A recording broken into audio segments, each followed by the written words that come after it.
So, status? Anong status?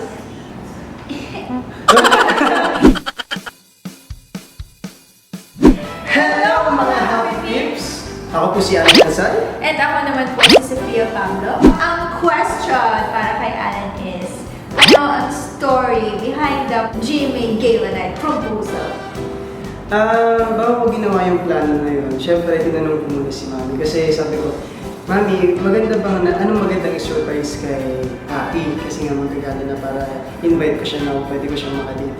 Tapos biglang naisip ko, uwi nga pala kami ng Bicol kasi in-invite po kami sa Bicol na barangay namin na mag-guest daw po kami kasi mag-fiesta. Tapos naisip ko na, yung pala yung pinakamagandang pwede kong gawin na proposal. Kasi nandun lahat ng mga family ko, makikilala niya, lahat ng mga kabarangay ko. Tapos very happy ako na doon ko siya nagawa kasi nakilala niya na kung sino talaga si Allen. Nakilala niya na yung family ko. Tapos happy ako na yun yung first time niya nakapunta ng Bicol. Pero taga Bicol po talaga si Sophie. Yes. Tapos ayun, medyo kinabahan ako kasi sabi ko, paano ko sasabihin sa kanya.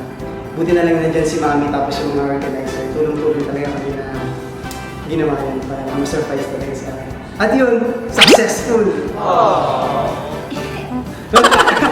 And then, syempre, ako naman noon, na-shock ako kasi parang tapos na kami mag-perform, nabalik na kami sa chair. Tapos, biglang sabi niya, Abi, may tatanungin lang ako sa'yo. So, ako, ha? So, ako syempre na-tense na ako kasi ano namang tatanungin niya in stage. So, nag-zero na lang ako para mawala yung wala. Single ako. So, alam ko namang hindi yun, pero alam mo yun, parang mawala yung tense. Parang yun yung naging mechanism ko. So, sabi niya, parang pwede mo kitang makadate, sabi niya gano'n. So paglingon ko, nandun na sa LED nung event yung Will You Be My Date? Ano ba yan? Tapos bukod pa doon, may mga nasa harapan ko na may mga hawak silang papel ng yes.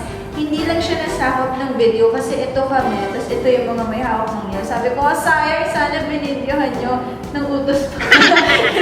Nanginayang ko kasi cute nung idea, tapos hawak ko ng mga pinsan niya, ng mga kapatid niya. So, well-planned. Tapos, syempre, kinilig naman ako kasi hindi naman lahat willing gawin niya naman mag-propose sa gitna ng fiesta ng hometown niya. Kaya, sabi ko, sincere siya.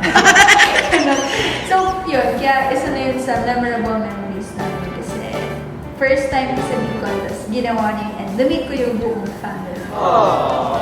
So, status? Ano status?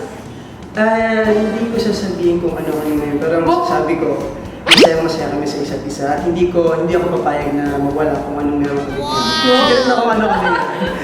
Yun lang yung masasabi